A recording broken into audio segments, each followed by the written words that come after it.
Dear students, आज हम पढ़ेंगे इंश्योरेंस क्लेम। इंश्योरेंस क्लेम को स्टडी करने से पहले, पढ़ने से पहले मैं आपको ये बताना चाहूँगा कि इंश्योरेंस होता क्या है। इंश्योरेंस का मतलब ये होता है कि जब आप अपनी लाइफ की सेफ्टी के लिए या आपके पास बिजनेस में कोई गुड्स है या एसेट्स है, उसकी सेफ्टी के लिए किसी कंपनी से इस बात का कॉन्ट्रैक्ट करते हैं कि मान लीजिए फ्यूचर में अगर आपको कोई लॉस हो जाए, सपोज फॉर एग्जांपल आपने लाइफ इंश्योरेंस करवाया।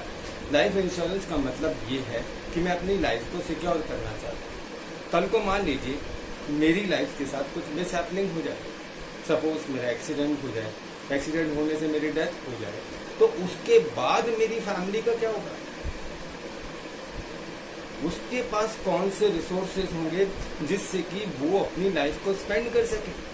तो लाइफ इंश्योरेंस एक पर्सन केवल इसलिए ही लेता है जिससे कि सपोज उसकी लाइफ के साथ कुछ मिसहैपनिंग हो जाए तो उसके बाद उसकी फैमिली की लाइफ इजीली स्पेंड हो सके। इसलिए वो इंश्योरेंस कंपनी से इस बात का कॉन्ट्रैक्ट करता है कि मान लीजिए उसकी लाइफ में कुछ मिसहैपनिंग हो जाए और उसकी डेथ हो जाए तो उसके बाद उसकी फैमिली को एक इतना सफिशिएंट फंड मिल जाए जिससे कि फैमिली अपनी लाइफ को इजीली स्पेंड कर सके। इसी तरीके से एक इंश्योरेंस होता है जनरल इंश्योरेंस। जनरल इंश्योरेंस में लाइफ के अलावा सारी चीजें आती हैं। मैंने क्या बताया? एक होता है लाइफ इंश्योरेंस, दूसरा होता है जनरल इंश्योरेंस। जनरल इंश्योरेंस में लाइफ इंश्योरेंस के अलावा सारी चीजें आती हैं। इसका मतलब क्या हुआ? सपोज मेरे घर में फर्नीचर है, मेरे घर में टेलीविजन सेट है, मेरे पास एक बिल्डिंग है, प्लांट एंड मशीनरी है, या अगर मैं बिजनेस की बात करूं तो बिजनेस में कोई फर्नीचर है, प्लांट एंड मशीनरी है, या उसके अलावा बिजनेस में गुड्स है जिसको आप स्टॉक बोलते हैं। कल को मान लीजिए उसके बिजनेस में चोरी हो जाए, आग लग जाए, क्या होगा? क्या उस बिजनेस में नुकसान नहीं होगा? क्या वो अपना जो बिजनेस है वो क्या सरवाइव कर पाएगा? नहीं कर पाएगा, क्योंकि उसका सारा पैसा जो एसेट्स में इन्वेस्टेड था, जो गुड्स में इन्वेस्टेड था, जो बिल्डिंग में इन्वेस्टेड था, वो सारा का सारा पैसा उसका खत्म हो जाएगा। क्यों? क्योंकि उसने उसकी सेफ्टी के लिए कोई अरेंजमेंट नहीं किया। इसलिए जब मैं एक बिजनेस की बात करता हूं तो बिजनेस में सबसे इंपॉर्टेंट जो इंश्योरेंस होता है वो जनरल इंश्योरेंस होता है। क्यों? क्योंकि जनरल इंश्योरेंस में इंश्योरेंस कंपनी सारी चीजें कवर करती है। जैसे मान लीजिए मेरे बिजनेस में गुड्स पड़ा है जिसको आप स्टॉक भी बोलते हैं, मेरे बिजनेस में फर्नीचर है, बिल्डिंग है, प्लांट एंड मशीनरी है, और मैं ये चाहता हूं कि उसकी सेफ्टी के लिए कुछ ना कुछ अरेंजमेंट हो। तो मैं क्या कर सकता हूँ? इंश्योरेंस कंपनी से कॉन्ट्रैक्ट कर सकता हूँ कि ठीक है भैया, ऐसा है, मेरे बिजनेस में गुड्स पड़ा है, मेरे बिजनेस में स्टॉक पड़ा है, मेरे बिजनेस में प्लांट एंड मशीनरी है, बिल्डिंग है, मैं चाहता हूँ कि इसकी सेफ्टी हो जाए और इनका फ्यूचर सिक्योर हो जाए। तो मैं क्या कर सकता हूँ? अपने बिजनेस की सारी एसेट्स का, गुड्स का, स्टॉक का इंश्योरेंस कंपनी से इंश्योरेंस करा सकता हूँ। अब जरा सोचिए, इंश्योरेंस कंपनी जब इंश्योरेंस करेगी तो मुझे क्या क्या बेनिफिट्स देगी और मुझे उसके बदले में इंश्योरेंस कंपनी को क्या देना पड़ेगा? सीधी सी बात है, क्योंकि जब आप कोई बेनिफिट लेना चाहते हैं तो उसके लिए आपको खर्चा भी करना पड़ता है। आज आप मान लीजिए मोबाइल यूज करते हैं तो मोबाइल के लिए क्या आपको रिचार्ज नहीं कराना पड़ता? क्या रिचार्ज पे आपको पेमेंट खर्च नहीं करना पड़ता? तो अगर आप मोबाइल का रिचार्ज करा रहे हैं और आपको मोबाइल की सर्विसेज चाहिए, नेट की सर्विस चाहिए, कॉलिंग की सर्विसेज चाहिए, तो क्या आपको टेलीकॉम कंपनी को रिचार्ज के लिए पैसे नहीं देने पड़ेंगे? देने पड़ेंगे ना। उसी तरीके से अगर आप इंश्योरेंस कंपनी से इंश्योरेंस करवाना चाहते हैं तो ध्यान रखना, जब भी आप इंश्योरेंस करवाएंगे, चाहे आप जनरल इंश्योरेंस की बात करें या लाइफ इंश्योरेंस की बात करें, 3 इंपॉर्टेंट एस्पेक्ट काम आएंगे। पॉइंट नंबर 1, सम इंश्योर्ड, जिसको पॉलिसी अमाउंट भी बोला जाता है। पॉलिसी अमाउंट और सम इंश्योर्ड का मतलब क्या होता है कि मैं इंश्योरेंस कंपनी से कितने अमाउंट की पॉलिसी लूं। चलिए अगर मैं एक बिजनेस की बात करता हूं, से फॉर एग्जांपल मैं बिजनेस की बात करता हूं। मेरे बिजनेस में एक बिल्डिंग है, मैंने वो बिल्डिंग 50 लाख की परचेज की। मेरे बिजनेस में फर्नीचर है, मैंने 1 लाख का परचेज किया था। तो अब मुझे एक बात बताइए, अगर मेरी बिल्डिंग 50 लाख की है या फर्नीचर मेरा 1 लाख रुपए का है, मैंने उस पर 1 लाख रुपए और बिल्डिंग पे 50 लाख रुपए खर्च किए हैं, तो क्या मुझे इंश्योरेंस बिल्डिंग का 50 लाख का और फर्नीचर का 1 लाख का नहीं कराना चाहिए? कराना चाहिए ना, क्योंकि मेरा उसमें उतना पैसा खर्च हुआ है। कल को मान लीजिए आग लग गई, मेरी बिल्डिंग डिस्ट्रॉय हो गई या मेरा फर्नीचर डिस्ट्रॉय हो गया, तो जितना पैसा मैंने उसमें इन्वेस्ट किया था क्या वो खत्म नहीं हो गया? हो जाएगा। बेसिकली इंश्योरेंस एक कॉन्ट्रैक्ट होता है जिसको इंडैम्निटी कॉन्ट्रैक्ट भी बोला जाता है। इंडैम्निटी कॉन्ट्रैक्ट का मतलब ये होता है कि कल को मान लीजिए मेरे बिजनेस में फ्यूचर में मुझे लॉस हो जाए, मेरी कोई एसेट्स डिस्ट्रॉय हो जाए, मेरा कोई गुड्स डिस्ट्रॉय हो जाए, तो जितना मुझे नुकसान हुआ है, जितना मुझे लॉस हुआ है, मैं अपने लॉस की रिकवरी इंश्योरेंस कंपनी से कर सकता हूं। ध्यान रखना, इंश्योरेंस कंपनी से आप कभी प्रॉफिट नहीं कमा सकते, इसलिए इंश्योरेंस कंपनी से होने वाला एक एग्रीमेंट और एक कॉन्ट्रैक्ट इंडैम्निटी कॉन्ट्रैक्ट का बोला जाता है। इंडैम्निटी कॉन्ट्रैक्ट का मतलब सिर्फ इतना होता है कि अगर आपका कोई लॉस हुआ है तो आप उस लॉस को रिकवर कर सकते हैं। क्लियर? मैं वापस अपने जनरल इंश्योरेंस पे लौट के आता हूं, क्योंकि बीकॉम पार्ट फर्स्ट में जब हम इंश्योरेंस क्लेम की बात करते हैं तो यहां पर आपके सिलेबस में केवल और केवल लॉस ऑफ स्टॉक है। लॉस ऑफ स्टॉक का मतलब क्या होता है अभी बात करते हैं। हम लोग बात कर रहे हैं जनरल इंश्योरेंस की। जनरल इंश्योरेंस का मतलब मैंने बताया, जब कोई पर्सन लाइफ के अलावा किसी भी चीज का इंश्योरेंस करवाता है तो वो सब जनरल इंश्योरेंस में आते हैं। से फॉर एग्जाम्पल, अभी जैसे मैंने बात की थी, मुझे अपनी लाइफ का इंश्योरेंस नहीं करवाना, मेरे पास 2 व्हीलर है, बाइक है, मैं अपनी बाइक का इंश्योरेंस कराना चाहता हूँ। सपोज मेरे पास 4 व्हीलर है, कार है, मैं कार का इंश्योरेंस कराना चाहता हूँ। सपोज मेरा बिजनेस है, बिजनेस में गुड्स है, मैं अपने स्टॉक का इंश्योरेंस कराना चाहता हूँ। कल को आग लग गई, चोरी हो गया, मेरे बिजनेस में फर्नीचर है, कल को मान लीजिए कोई चोरी करके ले गया या आग लग गई, या मान लीजिए मैं अपनी हेल्थ का मेडिकल इंश्योरेंस कराना चाहता हूँ कि मान लीजिए कल को मुझे कोई ऐसी डिजीज हो जाए जिसके लिए मुझे पैसा खर्च करना पड़े और मेरे पास पैसे नहीं हैं, तो मुझे कौन देगा भाई? मुझे पड़ोसियों से जाके मांगने पड़ेंगे, नहीं मांगने पड़ेंगे? इसके लिए मैं मेडिकल इंश्योरेंस और हेल्थ इंश्योरेंस करा सकता हूँ। तो ये सारे के सारे इंश्योरेंस जनरल इंश्योरेंस में आते हैं। क्लियर? फाइन। तो जनरल इंश्योरेंस और लाइफ इंश्योरेंस का कंसेप्ट क्लियर है? ओके, अब हम आगे बढ़ते हैं। अब हम अपने कंसेप्ट पे आते हैं, जो कंसेप्ट मैं आज आपको पढ़ाना चाहता हूँ। मैं सिर्फ बात कर रहा हूँ इंश्योरेंस क्लेम की, और इंश्योरेंस क्लेम में मैं जो यहाँ टॉपिक ले रहा हूँ, मैं टॉपिक ले रहा हूँ केवल जनरल इंश्योरेंस का। और जनरल इंश्योरेंस में भी मैं केवल बिजनेस की बात कर रहा हूँ, और बिजनेस में भी केवल एक टॉपिक ले रहा हूँ, that is known as loss of stock. इसका मतलब ये हुआ कि मेरा बिजनेस है, मैं गुड्स परचेज करता हूँ, गुड्स सेल करता हूँ, या फिर मैं गुड्स मैन्युफैक्चर करता हूँ और मैन्युफैक्चर करने के बाद उसको सेल करता हूँ। अब सीधी सी बात है, मान लीजिए आपके पास गुड्स है, अरे भाई गुड्स है, स्टॉक है, तो उसको कहीं रखोगे तो सही, that is known as godown, जिसको स्टोर्स भी बोला जाता है। तो मैंने क्या किया, 10 लाख का बिजनेस के लिए गुड्स परचेज किया, जिसको स्टॉक भी बोलते हैं, अपने गोडाउन में जाके रख दिया। हुआ क्या, एक दिन रात को गोडाउन में आग लगी। आग लगने से हुआ ये कि जितना गुड्स और स्टॉक मेरा गोडाउन में पड़ा था, स्टोर्स में पड़ा था, वो सारा जल गया, आग से डिस्ट्रॉय हो गया। और उसके साथ साथ एक प्रॉब्लम और हो गई। अब आप पूछेंगे सर क्या प्रॉब्लम हो गई? प्रॉब्लम ये हुई कि जो मेरा स्टॉक का रजिस्टर था, जिसमें मैं ये चीज मेंटेन करता था, ये चीज रखता था कि इतना स्टॉक मेरे पास आज की डेट में है, वो स्टॉक रजिस्टर भी आग से जल गया। अब प्रॉब्लम क्या आएगी, जब मेरा स्टॉक जल गया, मेरा गुड्स जल गया, और वो जो स्टॉक रजिस्टर जिसमें ये पता था कि आज की डेट में मेरे पास इतना स्टॉक है, इतना गुड्स है, वो सब के सब आग से जल गया। अब जब मैं इंश्योरेंस कंपनी के पास जाऊंगा और इंश्योरेंस कंपनी से क्लेम की बात करूंगा, तो पता है इंश्योरेंस कंपनी क्या बोलेगी? इंश्योरेंस कंपनी ये बोलेगी आप तो पहले ये बताइए आपके गोडाउन में स्टॉक कितना था, गुड्स कितना था जिस डेट को आपके गोडाउन में आ गया। मैं चुप। मैं क्यों चुप? क्योंकि प्रॉब्लम ये आई कि जो स्टॉक रजिस्टर था जिसमें मैंने ये गुड्स का रिकॉर्ड मेंटेन कर रखा था कि वास्तव में मेरे गोडाउन में कितना स्टॉक पड़ा, वो जल गया, वो रजिस्टर ही जल गया। तो मैं अब ये पता नहीं लगा सकता, मैं इंश्योरेंस कंपनी को ये नहीं बता पाऊंगा कि कितनी वैल्यू का स्टॉक मेरे गोडाउन में था। लेकिन इंश्योरेंस कंपनी तो मानेगी नहीं।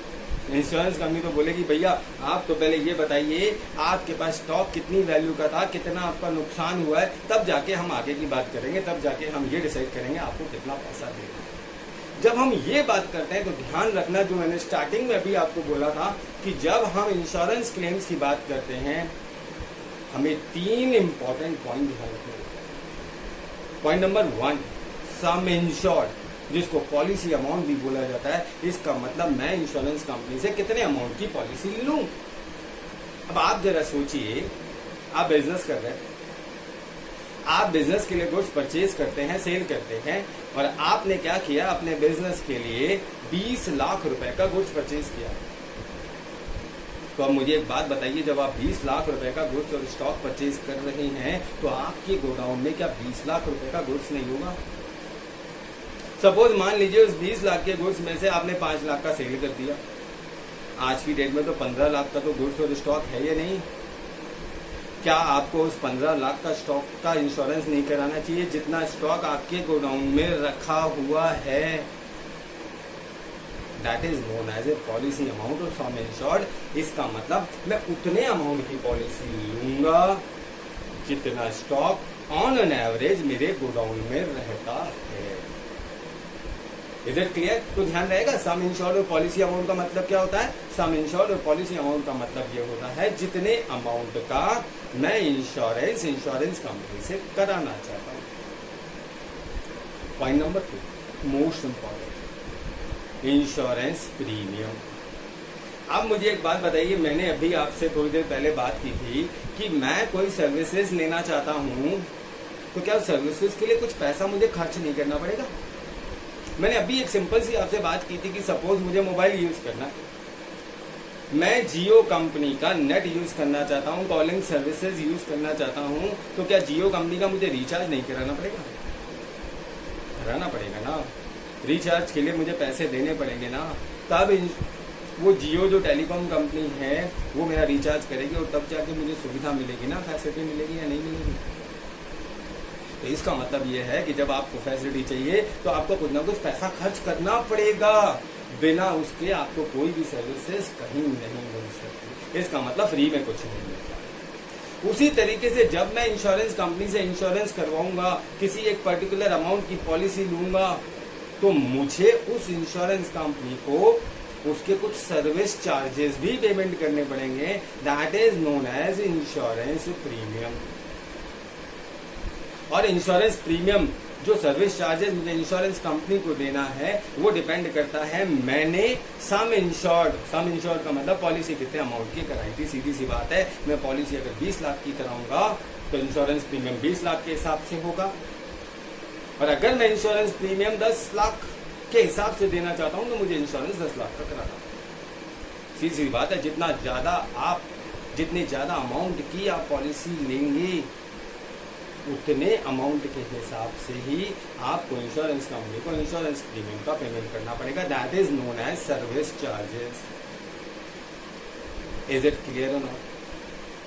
अब आता है पॉइंट नंबर 3, इंश्योरेंस क्लेम। मैंने इंश्योरेंस कराया क्यों था भाई? मैंने इंश्योरेंस इसलिए करवाया था कि कल को मान लीजिए फ्यूचर में कोई लॉस हो जाए और मेरी किसी एसेट्स से मुझे कुछ रिकवर नहीं हो पा रहा, इट मीन्स मेरी वो एसेट्स कंप्लीटली डिस्ट्रॉय हो गई, चोरी हो गई, तो मुझे उस लॉस की रिकवरी कोई ना कोई पर्सन कर दे। इसलिए मैंने इंश्योरेंस करवाया या नहीं करवाया था, आप बताइए? इसलिए करवाया था ना।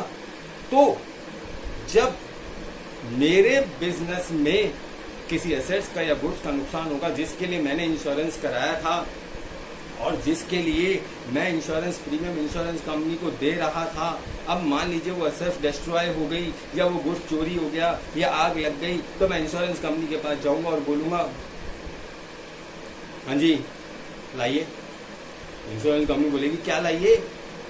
आप बोलेंगे मुझे क्लेम दे दीजिए। क्लेम का मतलब ये है कि मेरा जितना नुकसान हुआ है कृपया करके उस नुकसान की भरपाई कर दीजिए।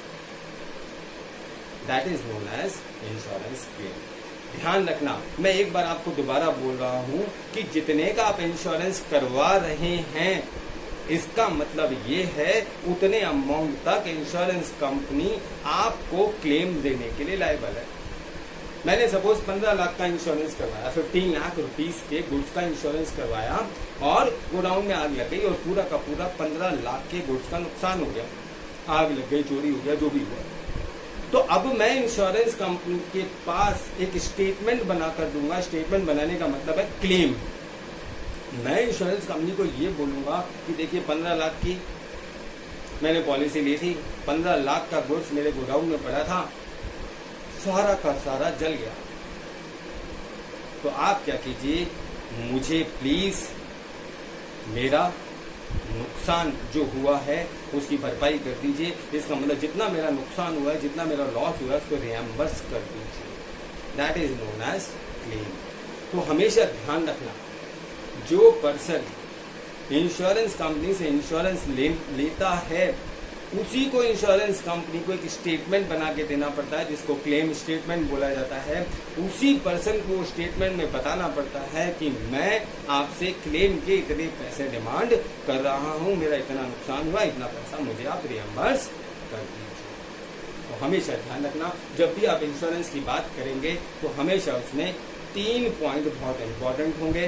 Point number 1 policy amount, point number 2 insurance premium कि मैं इंश्योरेंस कंपनी को कितना पैसा हर साल उसके सर्विस चार्जेस के रूप में दूंगा, और point number 3 amount of claim. ध्यान रखना, क्लेम केवल तभी आएगा जब मेरा वास्तव में नुकसान हुआ हो। सपोज मान लीजिए मैंने इंश्योरेंस करवा लिया 20 लाख रुपए का, मैं इंश्योरेंस कंपनी को हर साल उसके सर्विस चार्जेस इंश्योरेंस प्रीमियम के रूप में दे रहा हूं। मैंने 1 साल प्रीमियम दे दिया, कुछ चोरी नहीं हुआ, गोडाउन में आग ही नहीं लगी। मैं सोच रहा हूँ कि गोडाउन में आग क्यों नहीं लगी भाई? क्यों? क्योंकि मैं इंश्योरेंस कंपनी को जब सर्विस चार्जेस दे रहा हूँ, इंश्योरेंस प्रीमियम दे रहा हूँ, तो मेरी इच्छा बार बार ये कर रही है कि मैं इंश्योरेंस कंपनी से क्लेम ले लूँ। लेकिन इंश्योरेंस कंपनी, ध्यान रखना, तब तक क्लेम नहीं देगी जब तक मेरा कोई नुकसान नहीं हुआ हो, मेरा कोई लॉस नहीं हुआ हो। क्योंकि इंश्योरेंस कंपनी से होने वाला कॉन्ट्रैक्ट इंडेमनिटी कॉन्ट्रैक्ट होता है। इंडेमनिटी कॉन्ट्रैक्ट का मतलब होता है कि अगर मुझे इंश्योरेंस कराने के बाद उस गुड्स का या उस एसेट्स का कोई नुकसान हुआ है तो इंश्योरेंस कंपनी उस नुकसान की भरपाई करेगी, वो लॉस को रिएम्बर्स करेगी। तो आज मैं आपको लॉस ऑफ स्टॉक के बारे में बताऊंगा, और लॉस ऑफ स्टॉक के बारे में ध्यान रखिएगा, लॉस ऑफ स्टॉक के जितने भी क्वेश्चंस होते हैं आप उसको केवल 4 स्टेप में सॉल्व कर सकते हैं। ओनली 4 स्टेप्स में आप उस क्वेश्चन को सॉल्व कर लेंगे। इसके अलावा आपको कोई 5वां स्टेप अडॉप्ट करने की जरूरत नहीं है। देखिए, हम आज देखते हैं कि हम लॉस ऑफ स्टॉक के क्वेश्चंस को कैसे सॉल्व करें। क्लियर? ध्यान रखिएगा, जब भी आप लॉस ऑफ स्टॉक का क्वेश्चन सॉल्व करें तो केवल आपको 4 स्टेप फॉलो करें। Step number 1, find out rate of gross profit. अगर आपको किसी भी क्वेश्चन में rate of gross profit, rate of gross profit का मतलब ये होता है कि मैंने अपनी सेल्स पर कितना ग्रॉस प्रॉफिट कमाया, जिसको आप बोल सकते हैं gross profit divide by sales into 100। Is it clear? Okay. तो सबसे पहले आपको क्या करना होगा, find out rate of gross profit. इसको शॉर्ट में ROGP भी बोला जाता है। तो आपको लॉस ऑफ स्टॉक के क्वेश्चन में क्या करना पड़ेगा, 4 स्टेप में ये क्वेश्चन सॉल्व होगा। स्टेप फर्स्ट आपको क्या ध्यान रखना है, आप क्या फाइंड आउट करेंगे, find out rate of gross profit. लेकिन ध्यान रखना, अगर आपको क्वेश्चन में रेट ऑफ ग्रॉस प्रॉफिट दे रखी है तब तो कोई दिक्कत नहीं है। लेकिन कई क्वेश्चन में आपको रेट ऑफ ग्रॉस प्रॉफिट नहीं देगा। ध्यान रखिएगा, अगर रेट ऑफ ग्रॉस प्रॉफिट दे रखी है तो मेरा स्टेप फर्स्ट खत्म हो जाएगा, और अगर रेट ऑफ ग्रॉस प्रॉफिट नहीं दे रखी तो मुझे रेट ऑफ ग्रॉस प्रॉफिट निकालेंगे। रेट ऑफ ग्रॉस प्रॉफिट निकालेंगे कैसे?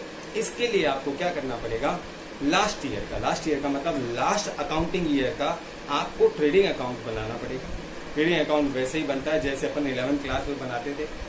11th क्लास में कैसे बनाते थे थोड़ा सा ब्रीफ कर देता हूँ आपको। ट्रेडिंग अकाउंट कैसे बनता है, ट्रेडिंग अकाउंट के डेबिट साइड में सबसे पहले लिखते हैं to opening stock. Opening stock का मतलब ये होता है कि जो लास्ट ईयर का क्लोजिंग स्टॉक था वो इस साल का ओपनिंग स्टॉक है। तो सबसे पहले मैं ट्रेडिंग अकाउंट के डेबिट साइड में लिखूंगा to opening stock, to purchases में से अगर कोई परचेज रिटर्न है तो माइनस कर दीजिएगा, to direct expenses, to manufacturing expenses, to factory expenses. Direct expenses, manufacturing expenses, factory expenses का मतलब क्या होता है, ये वो एक्सपेंसेस होते हैं जो रॉ मटेरियल को फिनिश गुड्स में कन्वर्ट करने के लिए जरूरी होते हैं। से फॉर एग्जांपल कैरेज है, कार्टेज है, ऑक्ट्राय है, टोल टैक्स है, इंपोर्ट ड्यूटी है, फैक्ट्री का कोई रेंट है, वेजेस है, ये सब आपके डायरेक्ट एक्सपेंसेस माने जाते हैं। तो ट्रेडिंग अकाउंट के डेबिट साइड में सबसे पहले आप लिखेंगे to opening stock, to purchases, उसमें से कोई परचेज रिटर्न है तो माइनस कर दीजिएगा, to direct expenses. Credit side में फिर आप लिखेंगे by closing stock, by sales में से कोई सेल्स रिटर्न हो माइनस कर दीजिएगा। अब यहां पर डेफिनेटली डिफरेंस आएगा ट्रेडिंग अकाउंट, या तो आपको ग्रॉस प्रॉफिट मिलेगा या ग्रॉस लॉस मिलेगा। ग्रॉस प्रॉफिट कब मिलेगा, जब ट्रेडिंग अकाउंट की क्रेडिट साइड ज्यादा हो, डेबिट साइड कम हो तो वो ग्रॉस प्रॉफिट होगा, और अगर डेबिट ज्यादा है क्रेडिट कम है तो ग्रॉस लॉस होगा। लेकिन इंश्योरेंस क्लेम्स के क्वेश्चन में ध्यान रखिएगा, आपको ग्रॉस लॉस वाला क्वेश्चन नहीं मिलने वाला, ग्रॉस प्रॉफिट मिलेगा।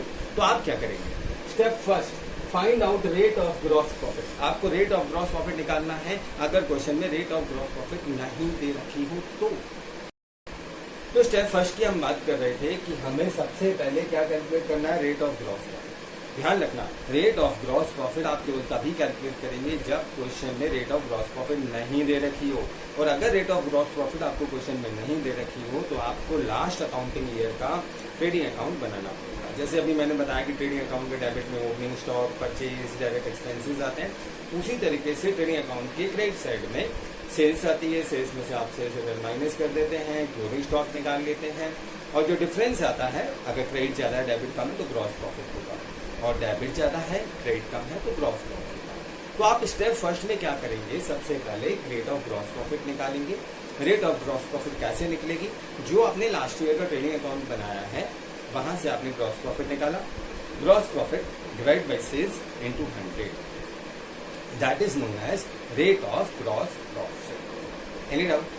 ठीक है। तो अगर आपको क्वेश्चन में रेट ऑफ ग्रॉस प्रॉफिट नहीं दे रखी हो तो आप लास्ट अकाउंटिंग ईयर का, लास्ट अकाउंटिंग ईयर कोई भी हो सकता है, कैलेंडर ईयर भी हो सकता है, फाइनेंशियल ईयर भी हो सकता है, वो क्वेश्चन पे डिपेंड करेगा। हाँ, कई बार क्या होता है कि क्वेश्चन में वो आपको अकाउंटिंग ईयर नहीं बताता। अकाउंटिंग ईयर नहीं बताता मतलब वो ये नहीं बताता कि आपका अकाउंटिंग ईयर कैलेंडर ईयर है या फाइनेंशियल ईयर। तो उस केस में आप सोच में पड़ सकते हैं कि जब हमें यही नहीं पता कि हमारा अकाउंटिंग ईयर है क्या वो 1 जनवरी से लेकर 31 दिसंबर कैलेंडर ईयर है, या वो फाइनेंशियल ईयर है 1 अप्रैल से 31 मार्च है। तो ध्यान रखना, आप उस क्वेश्चन में चेक कीजिएगा क्या आपको स्टॉक की इंफॉर्मेशन दे रखी है। बिल्कुल डेफिनेटली वो देगा ही देगा। तो स्टॉक में आप चेक कीजिएगा स्टॉक कौन कौन सी डेट को दे रखे हैं, क्या स्टॉक 1 अप्रैल को दे रखा है या 1 जनवरी को दे रखा है, या स्टॉक आपको 31 मार्च को दे रखा है या 31 दिसंबर को दे रखा है।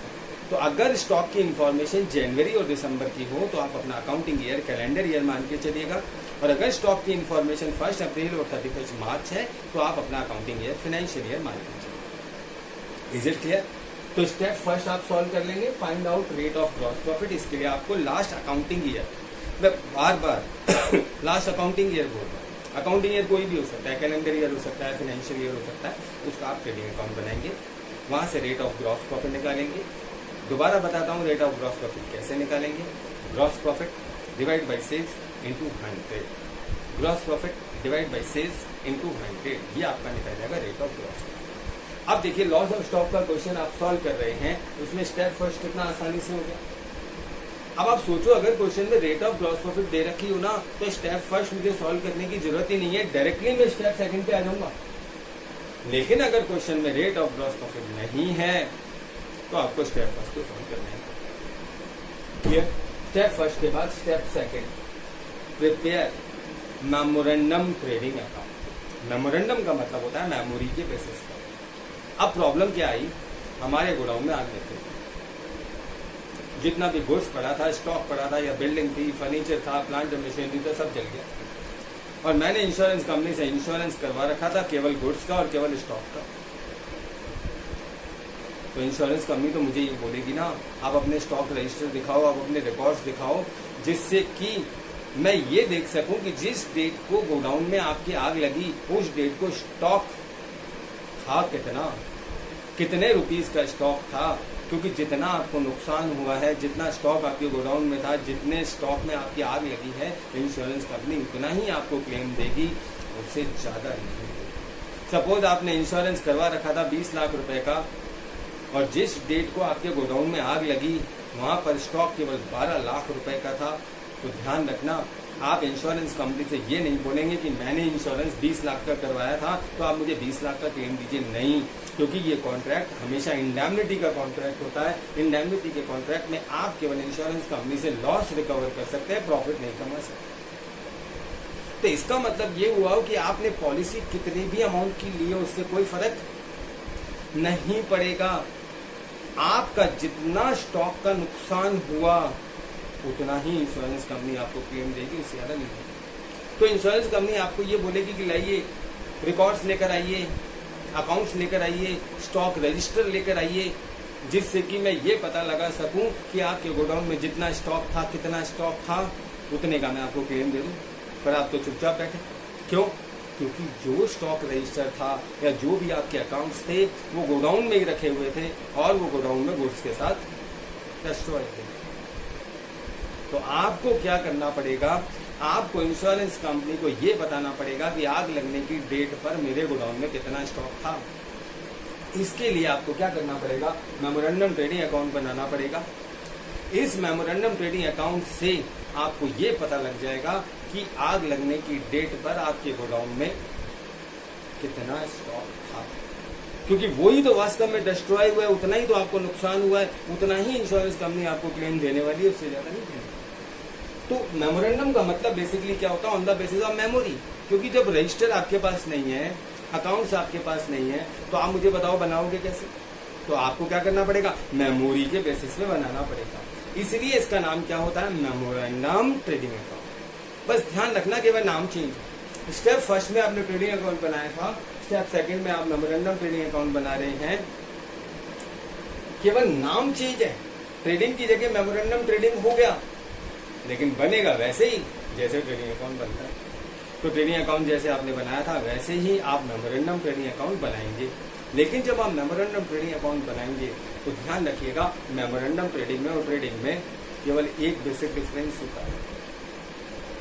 क्या डिफरेंस होता है? ट्रेडिंग अकाउंट से आप कैलकुलेट करते हैं हमेशा ग्रॉस प्रॉफिट। क्या कैलकुलेट करते हैं? Gross profit. लेकिन मेमोरेंडम ट्रेडिंग अकाउंट से कभी भी ग्रॉस प्रॉफिट नहीं निकलेगा। मेमोरेंडम ट्रेडिंग अकाउंट से सिर्फ क्या निकलेगा, क्लोजिंग स्टॉक की वैल्यू निकलेगी, उस स्टॉक की वैल्यू निकलेगी जो आग लगने की डेट पर गोडाउन में था। क्या निकलेगा? वो स्टॉक की वैल्यू निकलेगी, वो क्लोजिंग स्टॉक निकलेगा जो आग लगने की डेट पर आपके गोडाउन में था।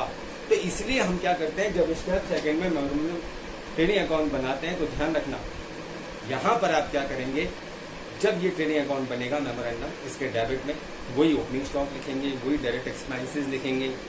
मेमोरेंडम ट्रेडिंग के क्रेडिट में सेल्स लिखेंगे, क्लोजिंग स्टॉक लिखेंगे।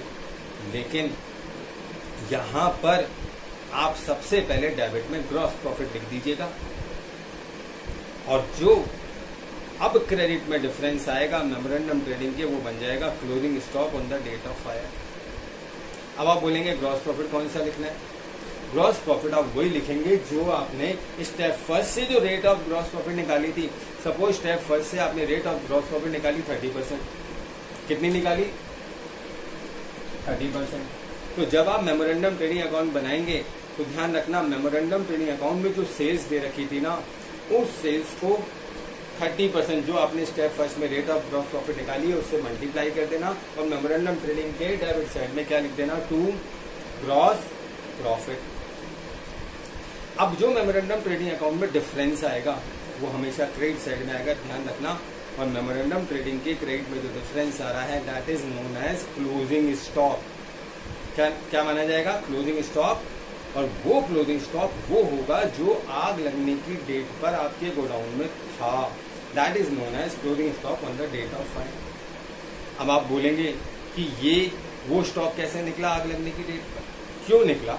उसके पीछे रीजन है क्योंकि जब आप ये मेमोरेंडम ट्रेडिंग अकाउंट बनाते हैं ना, मेमोरेंडम ट्रेडिंग अकाउंट, ध्यान रखना जिस डेट में या जिस डेट को आपका ईयर स्टार्ट होता है वहां से बनेगा और वहां से आग लगने की डेट तक बनेगा। इसका मतलब सपोज मेरे गोडाउन में आग लगी 1 जुलाई 2019 और मेरा अकाउंटिंग ईयर है फाइनेंशियल ईयर। फाइनेंशियल ईयर का मतलब 1 अप्रैल को स्टार्ट होता है, ठीक है। तो आग कौन सी डेट को लगी है? 1 जुलाई 2019। मेरा अकाउंटिंग ईयर कब से स्टार्ट होता है? 1 अप्रैल से, क्योंकि मैं फाइनेंशियल ईयर अडॉप्ट करता हूँ। तो ये मेमोरेंडम ट्रेडिंग अकाउंट ध्यान रखना 1 अप्रैल 2019 से बनेगा और 1 अप्रैल 2019 से लेकर आग लगने की डेट तक बनेगा। आग लगने की डेट क्या है? जुलाई। तो वहीं तक बनाऊंगा, वहीं तक की जितनी भी सारी इंफॉर्मेशन है, डायरेक्ट एक्सपेंसेस हैं, परचेज हैं, वो सारी इंफॉर्मेशन उसमें मेंशन करूंगा। साथ में सेल्स भी केवल उसी पीरियड की लिखूंगा।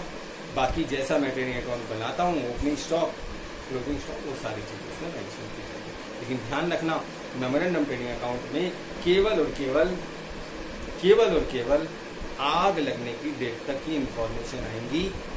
और वो कहाँ से आएंगी? जिस डेट को मेरा अकाउंटिंग स्टार्ट हो रहा है वहां से मैं स्टार्ट करूंगा और आग लगने की डेट तक की सारी इंफॉर्मेशन स्टेप सेकंड में मेमोरेंडम ट्रेडिंग अकाउंट में दिखाऊंगा। अब देखिए 2 स्टेप आपने सॉल्व कर लिए। थर्ड स्टेप में आपको क्या कैलकुलेट करना है? Loss of stock. क्या कैलकुलेट करना है? Loss of stock. Loss of stock का मतलब ये होता है कि वास्तव में मुझे कितने गुड्स का नुकसान हुआ, मुझे नुकसान हुआ कितना। क्योंकि जब तक मैं ये कैलकुलेट नहीं कर लूंगा कि मुझे नुकसान कितना हुआ तो मैं इंश्योरेंस कंपनी से पैसे कैसे मांगूंगा भाई? अब आप बोलेंगे कि आपने मेमोरेंडम ट्रेडिंग अकाउंट से स्टॉक निकाल तो लिया मेमोरेंडम। तो हम बात कर रहे थे बेटा स्टेप थर्ड की। स्टेप थर्ड में मुझे क्या निकालना है? Loss of stock. ये नहीं है कि मैंने बोल दिया इंश्योरेंस कंपनी को कि ठीक है मैंने मेमोरेंडम ट्रेडिंग अकाउंट बनाया था, वहां से ये निकाल लिया कि गोडाउन में मेरा उस डेट को कितना स्टॉक था जिस डेट को आग लगी है। ध्यान रखना इंश्योरेंस कंपनी ये बोलेगी कि आपके गोडाउन में अगर आग लग गई तो क्या आप खड़े खड़े देख रहे थे क्या? आपने क्या अपने गुड्स को, स्टॉक को आग से बचाने की कोशिश नहीं की क्या?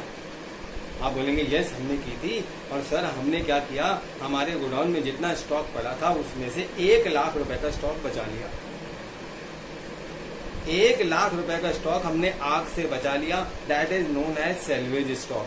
तो बेटा स्टेप थर्ड में क्या करना, आप जब आप लॉस ऑफ स्टॉक निकालेंगे तो जितना आपका क्लोजिंग स्टॉक निकला था मेमोरेंडम ट्रेडिंग अकाउंट से on the date of fire, उसमें से सेल्वेज स्टॉक माइनस कर दीजिएगा। जितना आपने आग से बचा लिया, बचा हुआ अमाउंट लॉस ऑफ स्टॉक माना जाएगा। इसका मतलब मेरे को इतने गुड्स का नुकसान हुआ, इतने स्टॉक का नुकसान हुआ, मुझे इंश्योरेंस कंपनी इतना पैसा, इतना क्लेम देगी। Is it clear? Okay fine. अब हम आते हैं स्टेप नंबर 4 में। अब स्टेप नंबर 4 में आप इंश्योरेंस कंपनी को ये स्टेटमेंट बनाकर देंगे कि मुझे आपसे क्लेम के इतने पैसे लेने हैं, that is known as amount of claim. ध्यान रखना जो लॉस ऑफ स्टॉक निकला है, जितना वास्तव में आपका स्टॉक का नुकसान हुआ है, गुड्स का नुकसान हुआ है, वो ही आपका क्लेम का अमाउंट होगा। क्यों? मैंने इंश्योरेंस किसने करवाया था कि कल को मान लीजिए मुझे नुकसान हो जाए, बिजनेस में गुड्स चोरी हो जाए, आग लग जाए, तो मैं इंश्योरेंस कंपनी से उतना पैसा रिकवर कर सकूं। तो सीधी सी बात है स्टेप थर्ड में जितना मेरा लॉस ऑफ स्टॉक आया तो इंश्योरेंस कंपनी को मुझे उतना पैसा देना पड़ेगा, that is known as amount of claim.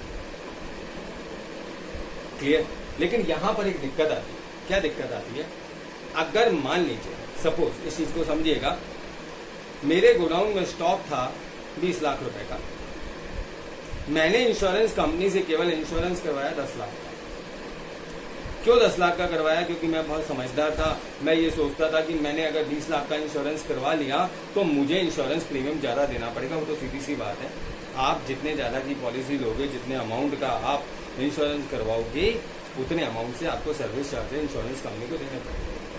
तो मेरे गोडाउन में स्टॉक तो 20 लाख का था, लेकिन मैंने इंश्योरेंस कंपनी से केवल 10 लाख रुपए का इंश्योरेंस करवाया, क्योंकि मैं ये सोचता था कि कंपनी को मैं इंश्योरेंस प्रीमियम कम दूंगा, क्योंकि 20 लाख का अगर मैंने इंश्योरेंस करवा लिया तो मुझे प्रीमियम ज्यादा देना पड़ेगा। तो ध्यान रखना, इंश्योरेंस कंपनी क्या करती है, जब आप समझदार होते हैं तो इंश्योरेंस कंपनी भी बहुत समझदार होती है। जब आपको इंश्योरेंस प्रीमियम देना था तब आपने अपनी समझदारी दिखाई, और जब क्लेम का टाइम आता है ना तो इंश्योरेंस कंपनी अपनी समझदारी दिखाती है। कैसे? ध्यान रखना, स्टेप नंबर 4 में जब आप अमाउंट ऑफ क्लेम निकालोगे तो ध्यान रखना, अगर आपका पॉलिसी अमाउंट, मैं क्या बोल रहा हूं सुनिएगा, पॉलिसी अमाउंट का मतलब सम इंश्योर्ड, मेरा अगर policy amount closing stock on the date of fire, अब आप बोलेंगे closing stock on the date of fire, जो स्टेप सेकंड से हमने निकाला था closing stock on the date of fire, अगर मेरा पॉलिसी अमाउंट स्टेप सेकंड में जो मैंने क्लोजिंग स्टॉक निकाला था on the date of fire, तो अगर मेरा पॉलिसी अमाउंट स्टेप सेकंड में जो क्लोजिंग स्टॉक निकला उससे ज्यादा है, तो ध्यान रखना जितना स्टेप थर्ड में लॉस ऑफ स्टॉक आया है वही आपका क्लेम का अमाउंट बन जाएगा। क्लियर? लेकिन अगर ऐसा नहीं है, मतलब इसका रिवर्स केस है, इसका मतलब जो क्लोजिंग स्टॉक मेरे गोडाउन में था, सपोज मेरे गोडाउन में आग लगने की डेट पर जो मेमोरेंडम ट्रेडिंग अकाउंट से निकाला वो क्लोजिंग स्टॉक की वैल्यू निकल के आई 15 लाख की, और मैंने पॉलिसी ले रखी थी 10 लाख की, तो इंश्योरेंस कंपनी क्या बोलेगी, जब आपके गोडाउन में 15 लाख का स्टॉक था तो आपने 10 लाख की पॉलिसी क्यों ली? इसका मतलब आपने अंडर इंश्योरेंस करवाया, इसका मतलब आपने कम का इंश्योरेंस करवाया, क्योंकि आपको इंश्योरेंस कंपनी को कम प्रीमियम देना पड़े। तो अब इंश्योरेंस कंपनी क्लेम के टाइम पर क्या करती है, आपका क्लेम भी रिड्यूस कर देती है, क्योंकि आप समझदार हैं तो वो आपसे ज्यादा समझदार है, क्योंकि उसको पैसे आपको देने हैं। तो ध्यान रखिएगा, स्टेप 4 मोस्ट इंपॉर्टेंट पार्ट होता है क्लेम निकालने का। अगर आपका policy amount, I repeat again, अगर आपका policy amount closing stock on the date of fire से ज्यादा है, तब तो जो लॉस ऑफ स्टॉक निकला वही क्लेम है। लेकिन अगर इसका रिवर्स केस है, आपका policy amount closing stock on the date of fire से कम है, तो आपको क्लेम एक फार्मूले से निकालना है। उस केस में क्लेम के लिए आप क्या फार्मूला अप्लाई करेंगे, loss of stock multiply by policy amount divided by closing stock on the date of fire. अगर आपने इस फार्मूले को अप्लाई कर दिया तो ध्यान रखिएगा आपका अमाउंट ऑफ क्लेम निकल जाएगा। लेकिन ये फार्मूला केवल तभी अप्लाई कीजिएगा, ध्यान रखिएगा तभी अप्लाई कीजिएगा जब आपका policy amount closing stock on the date of fire से कम हो। क्लियर? तो देखा आपने लॉस ऑफ स्टॉक मैंने 4 स्टेप में कैसे सॉल्व कर दिया। आई रिपीट अगेन, सबसे पहले मैं rate of GP find out करूंगा। ध्यान रखना, रेट ऑफ जीपी मैं केवल तभी फाइंड आउट करूंगा जब क्वेश्चन में मुझे नहीं दे रखी होगी। स्टेप सेकंड में मैं क्या करूंगा, मेमोरेंडम ट्रेडिंग अकाउंट बनाऊंगा, वहां से मैं क्या निकालूंगा, आग लगने की डेट पर कितना स्टॉक गोडाउन में था। Step third, loss of stock निकालूंगा। लॉस ऑफ स्टॉक कैसे निकलता है, लॉस ऑफ स्टॉक कैसे निकलेगा, closing stock on the date of fire minus salvage stock. तो स्टेप 4 मैं क्या निकालूंगा, अमाउंट ऑफ क्लियर। लेकिन अब जब मैं लॉस ऑफ स्टॉक की क्वेश्चन सॉल्व कर रहा हूँ, कुछ एक पॉइंट्स मेरे सामने आएंगे जो उस वक्त मुझे ध्यान रखना। सबसे पहले मैं बात करता हूँ, मैंने लिखा भी हुआ, if rate of gross profit is given in the question on cost. कुछ एक पॉइंट्स जो आपके लॉस ऑफ स्टॉक की क्वेश्चन सॉल्व करने में काम आएंगे, वो भी मैं डिस्कस कर रहा था, मैं दोबारा आपसे डिस्कस करना चाहता हूँ। सबसे पहले मैं बात कर रहा हूँ, if rate of gross profit is given on cost. कई बार क्या होगा, जैसे हमने स्टेप फर्स्ट में मैंने आपको क्या बोला, अगर आपको क्वेश्चन में रेट ऑफ ग्रॉस प्रॉफिट नहीं दे रखी तो आपको निकालनी पड़ेगी। Find out rate of gross profit, इसके लिए आपको क्या करना पड़ता है, लास्ट ईयर का ट्रेडिंग अकाउंट बनाना पड़ेगा। लेकिन अगर मुझे क्वेश्चन में रेट ऑफ ग्रॉस प्रॉफिट दे रखी है तो ध्यान रखिएगा फिर मुझे लास्ट ईयर का ट्रेडिंग अकाउंट नहीं बनाना पड़ेगा। लेकिन ऐसे केस में वो क्वेश्चन में आपको रेट ऑफ ग्रॉस प्रॉफिट किस पे दे सकता है, कॉस्ट पे दे सकता है।